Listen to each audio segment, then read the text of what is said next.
ఒకతే ఒక బిడ్డ, తండ్రి చాలా ప్రేమతో పెంచుతున్నాడు ఆ బిడ్డని, చాలా ప్రాణం బిడ్డకి. అయితే బిడ్డ వచ్చి తండ్రితో అంటుంది, డాడీ ఒక 2 months అయితే నా బర్త్డే వస్తుంది డాడీ, నువ్వు నాకేం గిఫ్ట్ ఇస్తావు డాడీ? ఒక మంచి గిఫ్ట్ ఇస్తావని నేను అనుకుంటున్నా డాడీ అంటే, డాడీ అంటుండు, మంచి గిఫ్ట్ ఇస్తా బిడ్డ, నీకు నువ్వెన్నడూ మర్చిపోలేని మంచి గిఫ్ట్ ఇస్తా, బాధపడకు బిడ్డ అని బిడ్డను ధైర్యపరిచి పంపించినాడు. ఒక 15-20 రోజులు కాగానే సడన్ గా పాప సిక్ అయిపోయింది. సిక్ అయిపోయి హాస్పిటల్లో అడ్మిట్ అయిపోయింది. డాక్టర్స్ అంటున్నారు, మీ పాప ఇంకా బ్రతకదు, చనిపోతుంది, ఇక ట్రై చేయండి అమ్మా అని తండ్రి అడుగుతుంటే, లేదు సార్ అస్సలకి బ్రతకదు, మీ పాప గుండె అంతా కూడా పాడైపోయింది, గుండె పాడైపోయింది, గుండె ట్రాన్స్ప్లాంటేషన్ జరిగితేనే గానీ మీ బిడ్డ బ్రతుకుతుంది. హల్లెలూయా.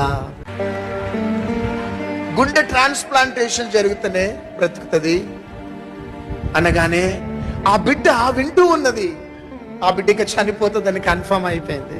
చివరికి డాక్టర్ వెళ్ళిపోగానే డాడీ దగ్గరికి వచ్చి అంటుంది, డాడీ నేను ఇక చనిపోతున్నా డాడీ, నా బర్త్డే రాకముందే నేను చనిపోతున్నా డాడీ, ఇక నేను నిన్ను చూడ డాడీ, ఇక నేను బాయ్ బాయ్ డాడీ అంటుంటే, డాడీ అంటున్నాడు, లేదు బిడ్డ, నీవు బ్రతుకుతావు, నీ బర్త్డే జరుపుకుంటావు, నువ్వు బ్రతుకుతావు, నీ బర్త్డే జరుపుకుంటావు, ఆ బర్త్డే రోజు డాడీ నీకు ఇచ్చే గిఫ్ట్ కూడా నువ్వు తీసుకుంటావు.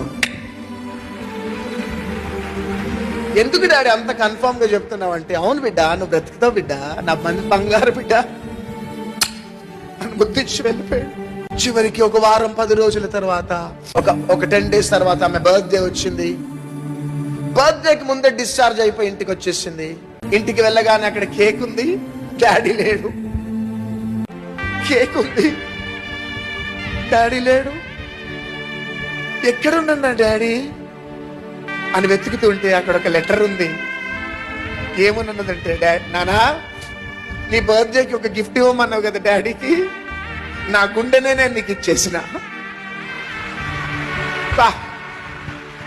డాడీ లేడు బిడ్డ,